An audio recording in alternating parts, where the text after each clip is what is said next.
Hold up, grab my soda, cause I told you I'm colder than hell. I ain't buying what you sell, it don't ring my bell. Unless it's got the smell, you know, like grape pape. We ain't talking vapes or the color of drapes. Or a gorilla in a cape is the good shit. Just one hit, you so lit, you fall into a bit, non-bit. What's fucking funny is you're a monkey, a high school flunky, hero and junkie, obliteration of the carnation with gross castration, skewed citations by your intimation.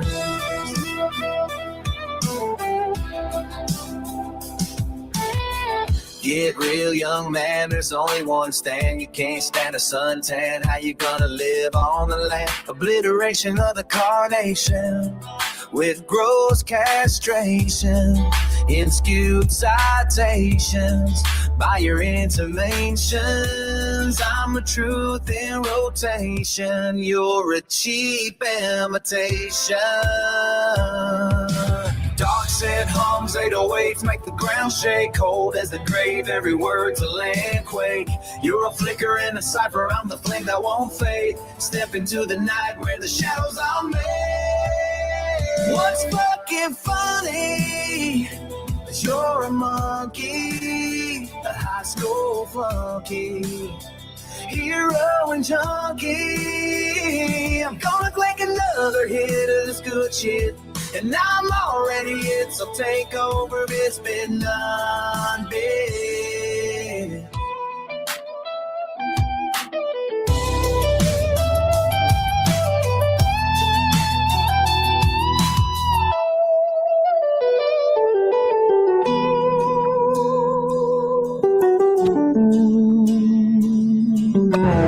Thank you for joining us at Personality Inventory Mockumentary Productions. And greetings, everybody. Keith here. Hoping everybody's having a good day, enjoying life, living life, loving life. Got our first little show here on Heckle-Bus Rides relative to the new program. Welcome to the Short Bus Podcast TV. New debate platform. And one of the first topics I want to discuss is a paradigm shift that I've noticed in this internet. I'm going to call it internet because I've been around the internet for quite a while, but it wasn't until about 4 years ago I actually got on the panelverse. And so that's what we're talking about today, is this panelverse part of the internet, because it wasn't until I was introduced to this part that it got my curiosities really spiked, because of all the information that I hear from all the different people. People that have shown that they have a large base of information, or a very little base of information, and yet profess that they know everything, as well as those that have large bases of information and still profess that they know things, but obviously don't. And this is why I say a man's intellect is limited and biased by his vocabulary. You can quote me on that, folks. A man's intellect is limited and biased by his vocabulary. Yes, the different perspectives, the different definitions. See, that's the problem we have, is this abundance of language, the abundance of structure of that language, the abundance of definitions, the abundance of grammar styles. And this is the stuff that people refuse to learn so that they actually can communicate properly without getting frustrated and getting in their emotions. Basically, that's what we want with Short Bus Podcast TV, is a good intellectual conversations. But we always know that there's always going to be those bitch-ass slaves that want to come up and repeat their rhetoric, discourse, chaos, things like that. So I've done this bit of research on my own, and I drew up a 21-page essay on this paradigm shift that I see as it relates to the distribution of knowledge as well as media authority. And that's what I classified it as, distribution of knowledge and media authority. The distribution of knowledge, like I've explained, this internet is one of the greatest libraries there's ever been. It allows us to create a mass base foundation of knowledge at our fingertips. It allows us to communicate with people that we would never have communicated with before. In those broader communications, it allows us to broaden our education. Say I'm sitting here in this humble little den area of my own, and I'm speaking to the rest of the world, and I meet somebody that's halfway on the other side of this world, speaks a different language. But because of this nice internet, we have a way to transliterate, translate, and be able to communicate despite that. Because now we're both in a situation, the other person learning this language here, and this person here learning that language there, and the similarities and disparities. Like I said, the structure and the grammar styles and stuff. So I'm going to go over this. I got to get my screen share up here. I'm going to go over this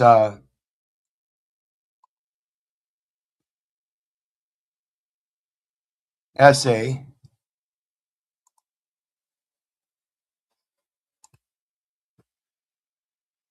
Make sure it's up here. Do this. And I'm just going to do a quick summary of it today. And in case you'll notice, or in case you didn't notice, there's a link pinned to the top of the chat here, folks. This is the Heckle Bus Rides link. I will be doing another one or two of these short essay videos going over this actual panel verse paradigm shift that I'm talking about. And then my invitation in these first general videos here is to create a panel of people that want to come up and talk about this very thing, the knowledge distribution and media authority, what your part in it is. Are you one of the ones that is distributing knowledge? Are you one of the partakers in chat that's accepting the knowledge? Or are you one of the ones that wants to come in, create discord and chaos and disturb it all and distract from the true knowledge? And then, of course, the media authority. Who's going to have authority?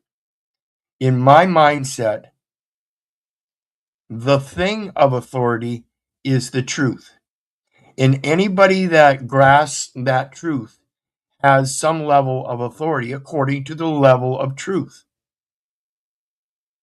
And this is just like the Christian theological concept of providence of grace. This is as long as I can comprehend what I'm getting out of this, that empowers me. If I get involved in this stuff, and I've said this several times as well, this is an input system. So if I'm putting shit in, I'm going to get shit back. Okay? But if I'm truly using this as a knowledge base and an authoritative base for truth by seeking truthful knowledge, and that's what I'm projecting as well from my observances. I'm projecting the truth that I see rather than all of the negative. See, that's one of the things we get in here in this metaverse is we have a lot of people that complain. They're victimizing and they need validation to help that victimhood. I listened to a guy yesterday on Jack's panel talking about boredom.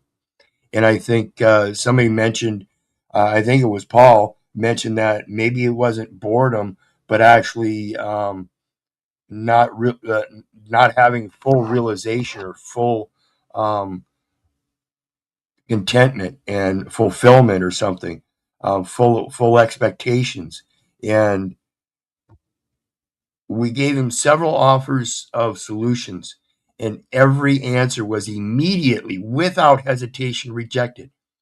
That's somebody that's seeking that validation. Okay, they're seeking that front stage attention and seeking that validation. So the first thing I have up here is the thing about democratization of discourse. Like I said, we have a system now at our hands, this internet, this World Wide Web, that has a broader base of knowledge and authority from other sources. And so when we get accustomed to that and we recognize that, we see that it's just a broader democratization of discourse, of our discussions. And this is what I welcome.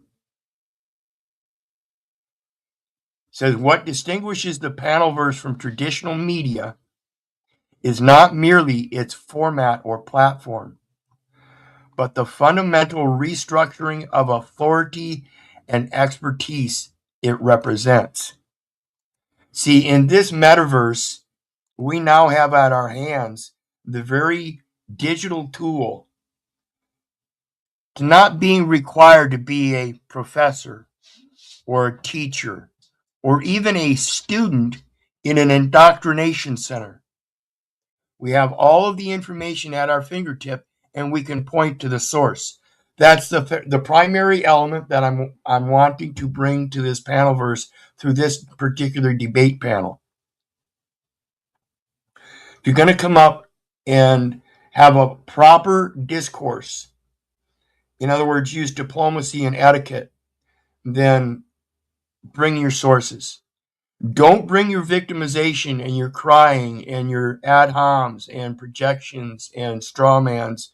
Bring actual support. That's what's going to help extend this distribution of knowledge base and attract more people, viewers, to a greater media authority. See, we don't have to listen to NBC and ABC and CBS anymore.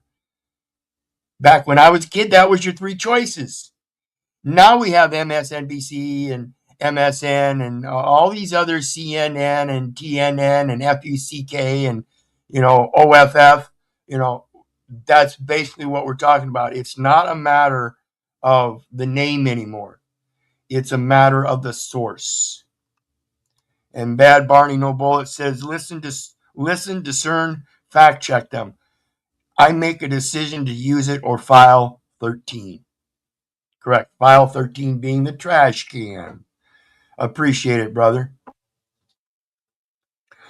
So the thing here is, let me get back to it.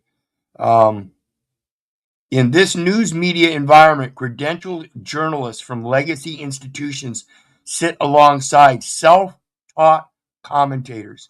This is my biggest thing right here. This self-taught stuff. We need to get back to that, folks. That's the problem with this public indoctrination system. We have been lineated into believing that we need to remember certain things and follow that certain path. Whereas when we get into what I've come to know as autodidactic behavior, we end up learning how to push our own bounds and receiving the better observance firsthand for the better lesson, because we ourselves suffer our own consequences from those actions. So the autodidactic learning process is much more enhancing to one's abilities and capabilities. It gives you that muscle memory. The next part, it says academic experts debate internet personalities, and the traditional gatekeepers of public discourse find themselves competing for attention with creators who built their audiences organically. Often, without formal credentials or institutional backing. This is the shift in the authority. We're going to talk about the architecture of the panelverse, just like we talk about the architecture of language, the structure of language, its different grammar styles, different language bases themselves, and how they are formed under different structure. We're going to talk about that in this panelverse. Flow, the powdered dusty, one of the ones that's showing that it works for him, and then all of a sudden now he's softened up for a couple weeks, 3 weeks. We haven't seen so much. So there's something I'm interested in there, because he was one of the ones that I was intrigued with his start. He flew off the mount, and I'm still anxious to see him to be successful. I'm just wondering what this stalemate or stallment here is. So we're going to talk about those kind of things. The Panelverse ecosystem operates on several interconnected platforms. We see this with Raging Tomato and Andrew Wilson. They were interconnected platforms, and the ecosystem, she lost some numbers because of it, because of one of those stallments that we just talked about with Flow. I'm interested in those because it might be a pattern. Never know. Though YouTube remains its primary home due to the platform's support for long-form video content and its sophisticated recommendation algorithm. See, that's what the algorithm is, folks. It's a recommendation, and it's always recommending to you. That's, again, where you need to use your own discernment. And I'll remind everybody here, YouTube, in its beginnings, folks, was a dating site. Do your research. Don't believe me. Do your research. So the next one,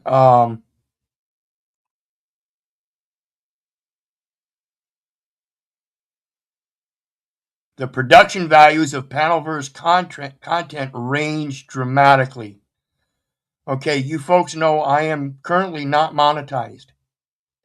If there's going to be any monetization, it will be here on Short Bus Podcast TV. And that's where you're going to be participants as chatters, donors, people that have a real interest in the platform. This is the part that's going to tell me whether this platform is going to be successful, because the contributions would be from an audience that wants the intellect and wants to push out the drama.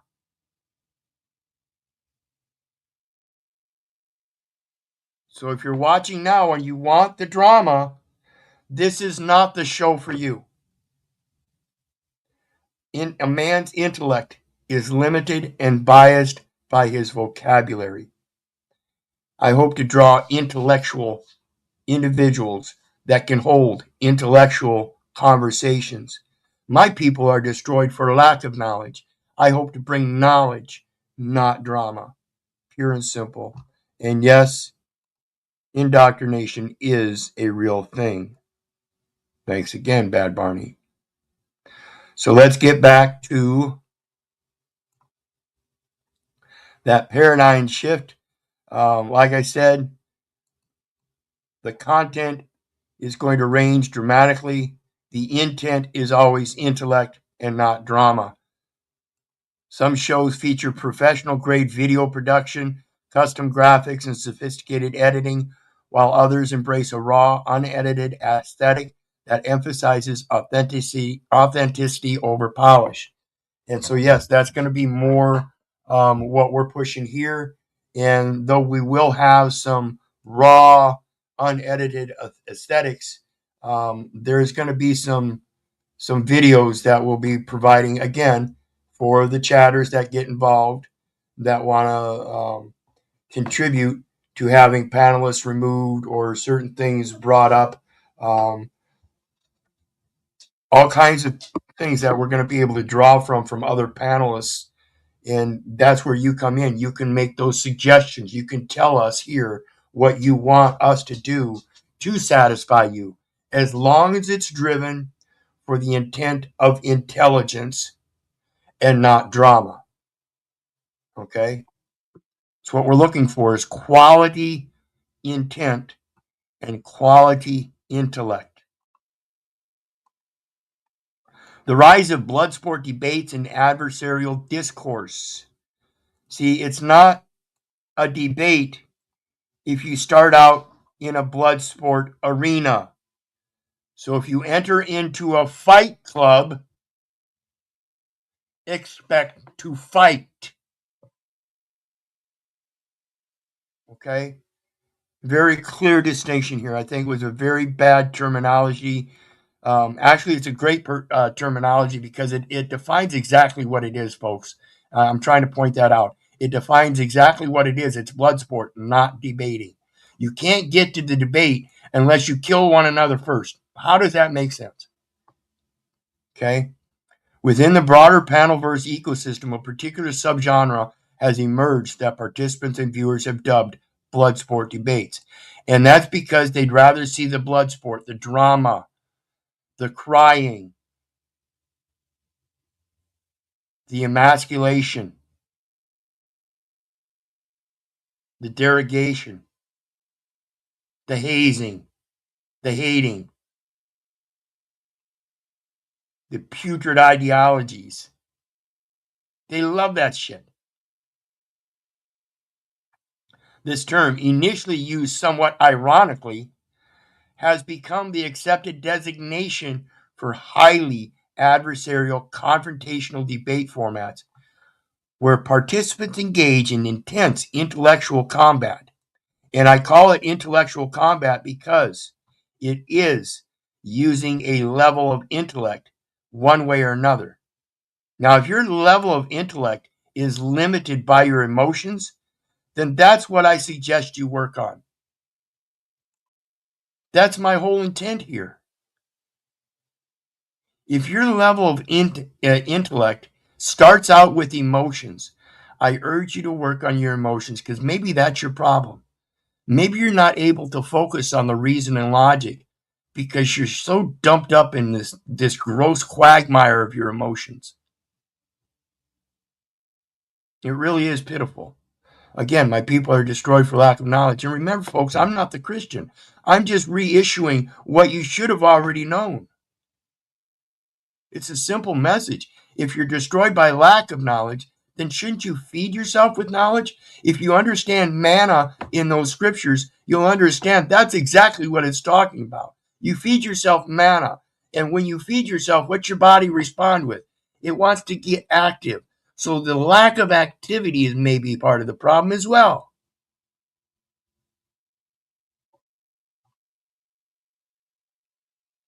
Yes, Ishmael, appreciate it. Hit that thumbs up on the way in or on the way out.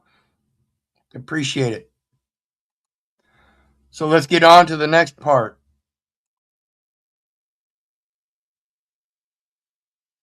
And here I'm going to skip this because this is going to be a large part of what I want people to discuss in our first panels. Okay. Now we get into the Great Migration. Legacy media professionals enter the creator economy. You know, you've seen a few of them here lately, haven't you? People moving from the CNN and MSN and Fox and all this, and they're coming to where? They're creating their own channels right here on the internet where they too are seeking your attention. But remember, again, you have to test their bounds as well. Don't just accept them because they came to your door. Okay? One of the most revealing trends in contemporary media is the increasing movement of established journalists, commentators, and media personalities from traditional institutional positions to independent platforms, primarily YouTube, Substack, podcast networks, and other creator-friendly services. This migration represents far more than simple career changes, folks. It signals a fundamental restructuring of media economics, audience relationship, and the value proposition of institutional backing versus independent operation. See, it's bringing that institution into competition with the very competition they need to compete with, the people, where the intellect actually exists, and not institutions where they record past speakers. Okay? The reasons for this exodus are multifaceted and interconnected. Of course, a lot of it is that First Amendment, in case many people don't realize, and I'm not going to speak on that because it's more about your creativity first and foremost. I don't want it to be about freedom of expression or anything. I want it to be something internal in yourself. I want you to start thinking. Again, that's the first step, the thoughts. And then you can start acting on those thoughts. Then you can start creating. Okay. Then maybe we can get into that First Amendment.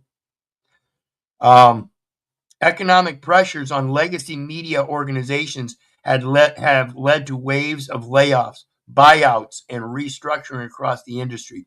Major newspapers have eliminated entire departments. Cable news networks have canceled programs and reduced staff. And digital native legacy outlets have undergone multiple rounds of downsizing. Simultaneously, many media professionals have recognized that the direct-to-audience model offered by platforms like YouTube and Substack can be more financially rewarding than traditional employment, just like Flo did. I'm sure Flo finds that his platform is more financially rewarding than his fucking jobs. I'm sure of it. And if not, I'm sure he sees a future where it very well could be. That's the only reason he would do it. It's the only reason these people are moving from the industrial media legacy outlets to their own private platforms in a public forum. They know they're the ones that were in that news media that drew the attention. They knew they're the ones with the personality to bring you the NBC 7 o'clock news. Come on. You can do it too. That's what I'm doing. I'm bringing you the news. I'm a news reporter. You know why they call it news? Because to me, I might have just found out. I might have already known. But to you, it's new.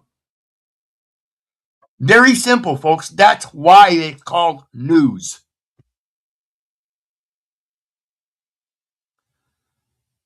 The migration pattern typically follows several models. Some departing media figures launch out independent channels or podcasts while maintaining freelance relationships with traditional outlets, creating a hybrid model that leverages both platforms.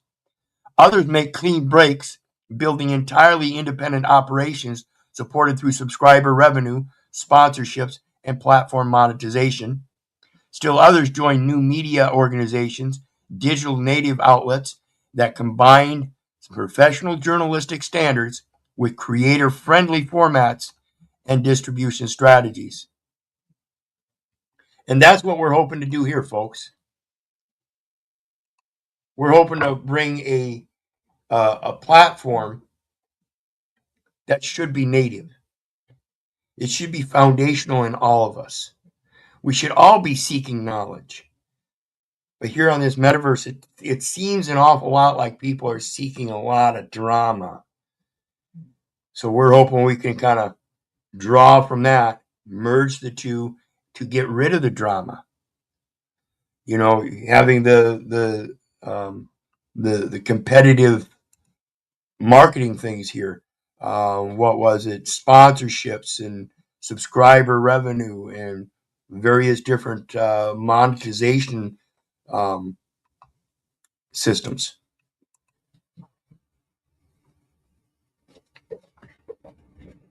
Yes.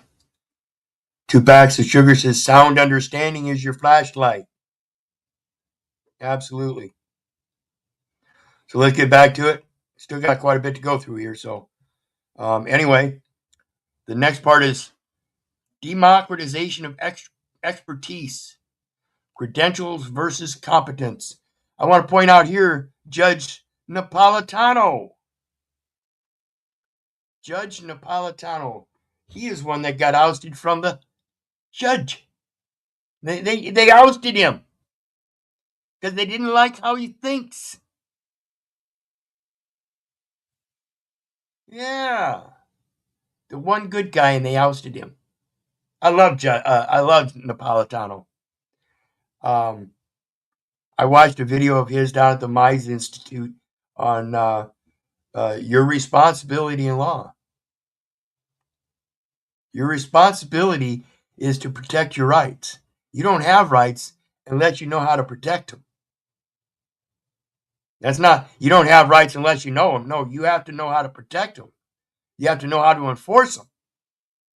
Okay? This is what I talk about with your right to contract. You have to know how to contract in order to know what they're doing with you in all these courts and everything. It's very simple. It's contract law. Everything is contract law.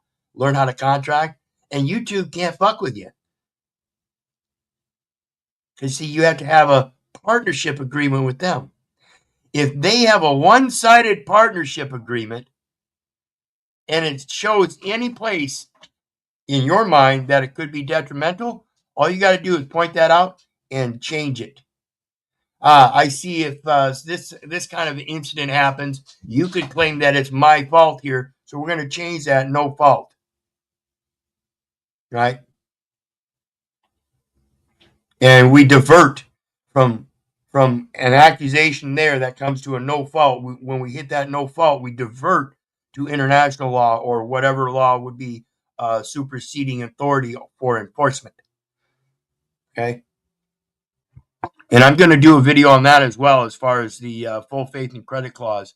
We're going to talk about that one of these days on El Perro. So watch for that.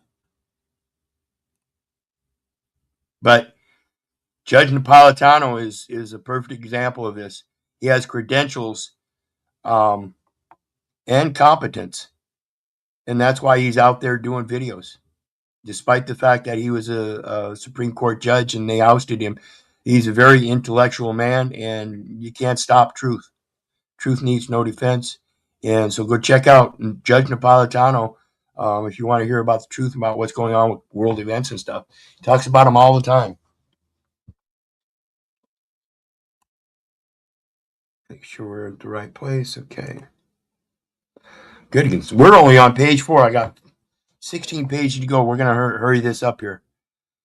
But democratization is going to involve you folks. All of this, that's you. That's the full body of people in its democratic positioning, or what most political oriented people would say, disposition. They always prefer their position as the paramount, and everybody else is a disposition. So what is your disposition as it relates to the Short Bus Podcast TV as a chat viewer? Can you reposition yourself? Can you become a panelist? Can you become a different level of supporter? All kinds of things. So we're going to be talking about all of that. That's the democratization and your ability to position yourself in that. The internet as humanity's greatest knowledge repository. And I've not said enough about this, and I don't know if I ever will. Like I said, this internet is the greatest library there ever is. And it's only going to do it's going to do nothing but get larger and faster. Okay, as far as storage goes, and it's going to last longer. There's going to come a day, I think, possible, that we're going to get involved with liquid crystal memory databases, and the ability to store information in liquid form for eternity. Don't know. Just don't know. But that's my thought. The panelverse phenomenon cannot be understood apart from the larger context of the internet as a knowledge repository. It is difficult to overstate the historical significance of this development. For the first time in human history, the accumulated knowledge of civilization is accessible to anyone with an internet connection. Like I said earlier, the same thing with our communication. We now have the ability to communicate directly face to face with people in foreign countries speaking foreign languages. Before we could try that on a phone line, but if it was a foreign language, there had to be an interpreter there, a third person or some other kind of technology. Now with this technology, you can literally provide your own audio recording, transcripts, and everything, and convert it to their foreign language. That's what this internet has brought to us. Not just the knowledge, but other abilities to exchange that knowledge. Okay? And that's why I think it's so important in these debate platforms that we get to the level of etiquette where we can actually have an intellectual discourse where the chat people and other viewers learn something instead of just driven it by drama and bells and whistles. Yes, like, comment, and subscribe like the Sasquatch did. Greetings, everybody. I appreciate all your support. Really do. Absolutely need it. So go ahead and hurry Man up. up, slaves, and hit those buttons, or I'll send ice.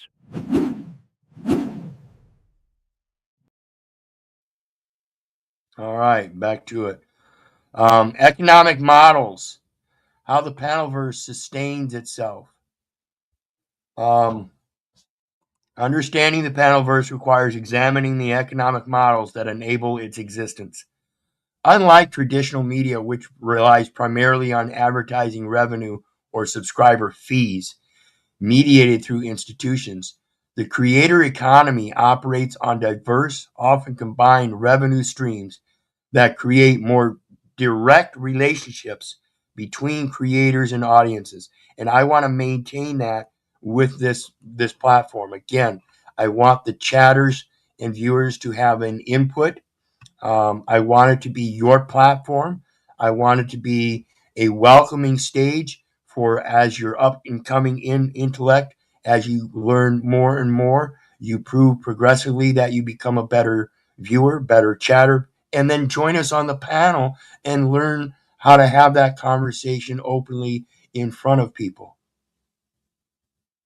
Bring it more into from the contemplation stage into the action stage. Again, this is about using that intellect, not just thinking, but acting. So, chat participation and its equivalent creativity from the chatters, what they want, is important here. YouTube and revenue forms the foundation for many Panelverse shows. The platform's partner program shares advertising revenue with creators based on views and engagement. This is part of that algorithm I keep trying to get everybody to comprehend. That engagement says a lot. So it's going to be dependent on you people in chat and the viewers. That engagement has to be positive. That's what's going to show me that there's going to be a positive result. If that engagement is negative, the algorithm will show me and I'll cut it. I'll end the show. If it's not going to be successful, I'm not going to be a Jack Talcott and keep entertaining the stuff that I don't want.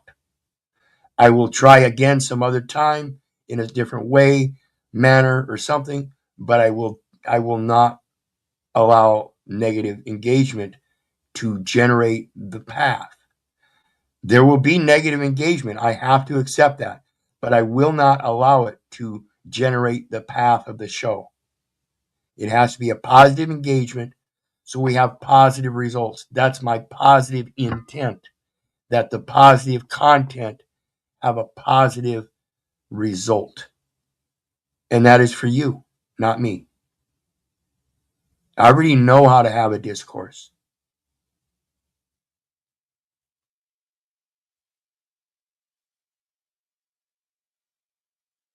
Let's go. The next one is cultural and political impact. And this, again,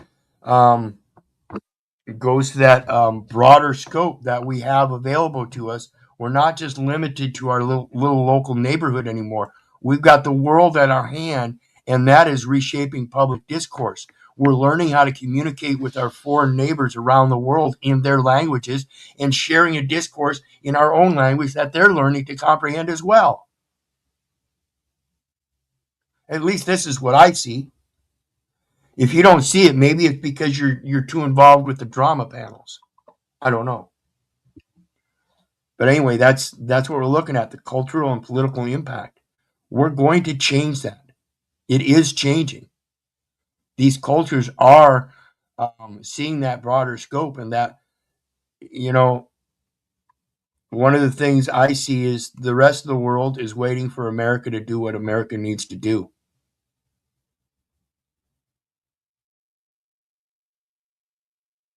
Greetings, Fallen. Well, quit talking and let's get to it and find out. That's what we're working on, Fallen. I've got this 20-page essay I wrote up, and this is what I want my first panel to be on. So I'm going to do a couple intro videos going over the information here, and hopefully we'll be able to develop a panel. So you guys be sure to get over to Heckle Bus Rides, sub up, and drop me a note. Let me know you're interested in the panel. The link is pinned to the top of chat, folks. Just drop a comment on the first introductory video I've already posted. Let me know you're interested in paneling on this. Okay, this essay here. You're interested in the paradigm shift, and you want to be part of it. You want to be one of the distributors of knowledge, and you want to be one of the media authorities doing so. Okay? And I'll be ready to do a panel as soon as I got enough people to drop me a note letting me know they want to be part of this panel. Again, hit that link. It's pinned at the top of the chat. Get over to Hecklebus if you're on El Perro, and drop a note in the first video. Okay, let's get back to it. The next one we're going to discuss is quality control mechanisms. This is the part where it's going to be on you, the chatters and viewers. It's your self-correction in decentralized media. If you want to participate in an intellectual conversation, that is your intent, then there are going to be quality control mechanisms that you'll have at your hand. When there's a panelist that wants to be a crybaby or something, it's not going to be my job. It's going to be the chat's job. You want him removed? Send in a donation requiring him to be moved for certain criteria that we will set out. Again, this is part of the chat involvement. I need chatters to tell me what you want for the removal levels. Do we remove him first time? Do we give him a warning with a video that he's being a crybaby? Do we give him a warning with a video that he's straw manning? All kinds of video things and clips that we can put in there with a small donation to say, hey, this panelist is at fault, boom, boom, boom. And they have a mechanism of, if he's 3 strikes, then we put him back. Whatever. Chat has to help determine that. That's what you want. Then you have to tell me what you want. You're the quality control. You're going to self-correct in this decentralized media. You're going to help assert your authority by distributing your knowledge, by letting us know, hey, that guy was just crying, wasn't he not? I think it's worth $5 to give him a warning or something, whatever we end up doing. Up to you guys. Challenges and criticisms. The limitations of democratized discourse. While the panelverse represents significant opportunities for democratized knowledge distribution and public discourse, it also presents genuine challenges and limitations that deserve serious consideration. Critics from various perspectives have identified problems ranging from the quality of information to the economic sustainability of the model to its broader social and political effects. Broader social and political effects. And this is what I'm talking about, folks. You are that broader social and political effect. So you need to be part of that channel of intent so that you can get your desired effect. I'm telling you that now. This will affect you. Your involvement does affect you. Why would you not want that to be a positive effect? If you want a positive effect coming back, put something positive in. It's an input system. Put shit in and you get shit out. I don't want shit. If it ends up being shit, I'm going to quit. I'm done. It's that simple. Give this channel something positive, help it grow, be part of that growth, show that growth by coming from chat to panel, from panel to creating your own channel. It's not, I don't want, just like Paul says, I don't want it to stop here. I don't want you to be my panelist. I want you to go through a phase where you show your growth. And I want this to be the stepping stone. I hope that makes sense. Appreciate it, brother. So, the next one, the convergence, traditional and new media finding common ground. Like I said earlier, there's a certain way for these colleges to indoctrinate people through their support of information that they have on their records. But there's a way to converge, merge with that education by understanding its indoctrination, but also understanding that it's still useful information. Okay, and that itself, from my perspective as autodidactic, I can then now, if I find somebody on this platform that actually is a college professor that professed grammar or English or something, and I show him something that I found out that was very distinctive and recognizable that would help others, that would help in a convergence in this media. Me coming from nowhere, him coming from evidently somewhere. And I'll remind people, a piece of paper on the wall means nothing. Your true intelligence is seen in your behavior. And that's what we're looking at again. The actions. I want the follow-up actions. That convergence is the action of finding common ground. Okay? So we'll be discussing that. And then future trajectories, like I said, being able to discuss things and say, well, we might have a better effect coming out if we do put these two concepts together, right? Many people would agree that they like pear trees. Many people would agree that they love apple trees because they like apples and they like pears.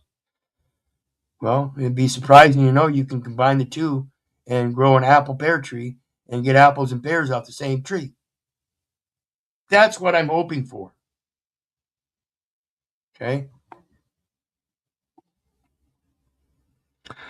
The epistemological revolution, rethinking how we know what we know. How do we know what we know, folks? And that's the imperative of this channel again, is to bring people up that can show us how we know what we know. They can bring us the sources. They can speak on the source or the sources. They can speak on the different grammar styles, the different nuances and this and that. That's what we're talking about. This broader scope is being able to talk about broader things and being able to correlate those broader things into a more simplistic idea that says, wait a minute, aren't we all just the same then? I mean, we essentially think and do the same things. So what's all the discourse? What's all the drama? There's something else distracting. It's the personality. The individual personality in this popularity game that we've been taught and indoctrinated to believe that as long as you got a good job and make good money, you got a good wife and good children, people are going to think a lot about you. Why do people need to think about you? See, that's that validation everybody seeks. I don't want people talking about me. I want people talking about reality, intellectual things. It's not a personal thing. It really isn't.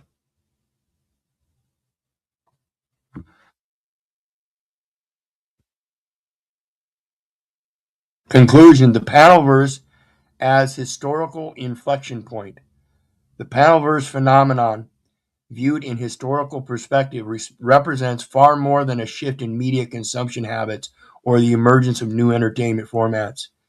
And I'm telling you, from a guy that grew up laying in front of a TV and watched it at the end of the day, it says, "Thanks for watching our programming," and then played the national anthem and then ran off a bunch of rainbow stripes. They got rid of subliminal messaging in that programming, right? So again, this is an input system. If you keep putting shit in, you're going to get shit back. I'm looking for people that want to put in something good so that they can receive something good in return. That means I want to talk about the good things. I want to have good conversations.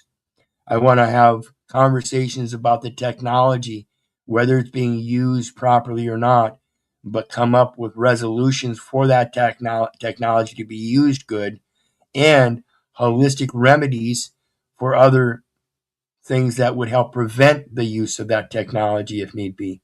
In other words, multiple sources of attaining what we need. We have all kinds of sources, and these technologies are merely resources. So it's in contemplation of having to get back to actual source.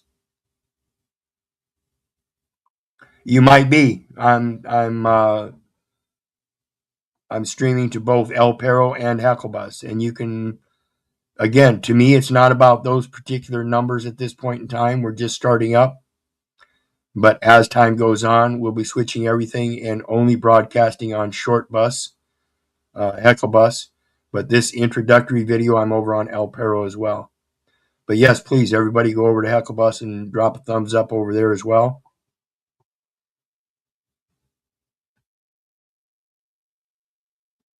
Absolutely.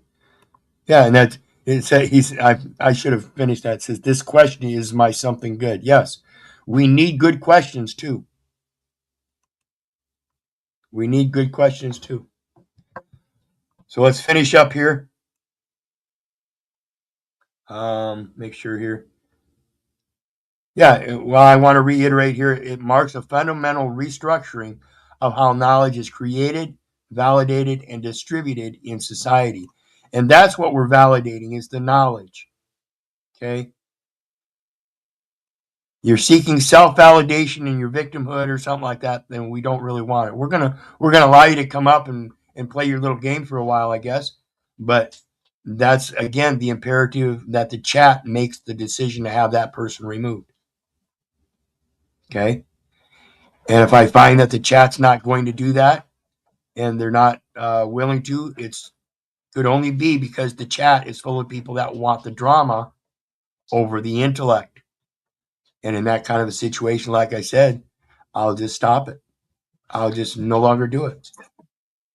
I'll end the podcast, Short Bus podcast in whole. Come up with a new podcast, a different format. A transformation comparable in significance to the invention of the printing press, the emergence of mass media, or the creation of public education systems. Understanding this phenomenon requires recognizing both its revolutionary potential and its significant limitations. And that's basically what I want to discuss in our first panel. So I will publish this.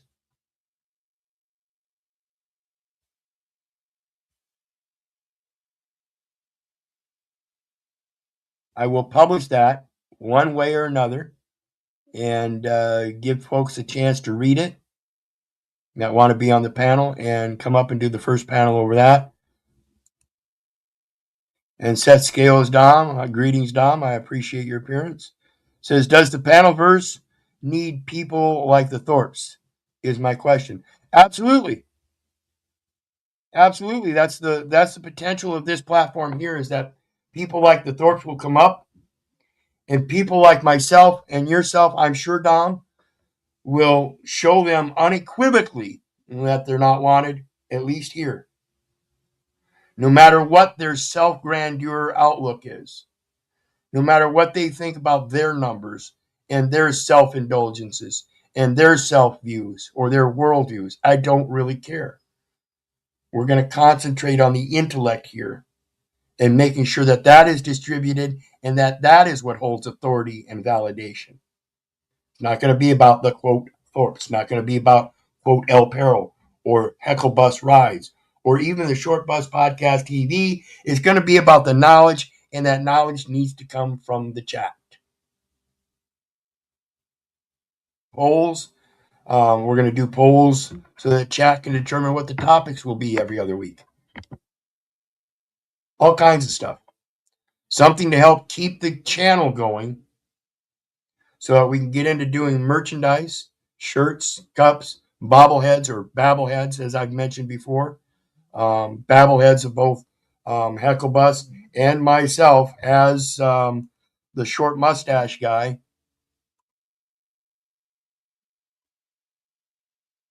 There's one for me as the short mustache guy, and there's one for Little Lippy, who is the main character that drives the short bus. You want to ride out the door to the asylum? It's going to be a short trip, short bus, one way. In other words, once you're shipped out the door by the short bus, there's no coming back. You're off to the asylum. Once you get shipped to the asylum, there's no coming back. That's what the Short Bus Podcast TV is about. You have your opportunities. It's chat gets to decide how many opportunities you have, what the levels are, what it's going to cost you, all kinds of stuff. So be part of it. Help develop the Short Bus Podcast TV. And I appreciate everybody showing up and showing your support today. Thank you. And you know me. I love you. But I don't give a rat's ass whether you love me back. And that's to say, I don't care if you hate me. I don't care if you don't respect me. That part's on you. So may your God bless you and have a good day. Bye now.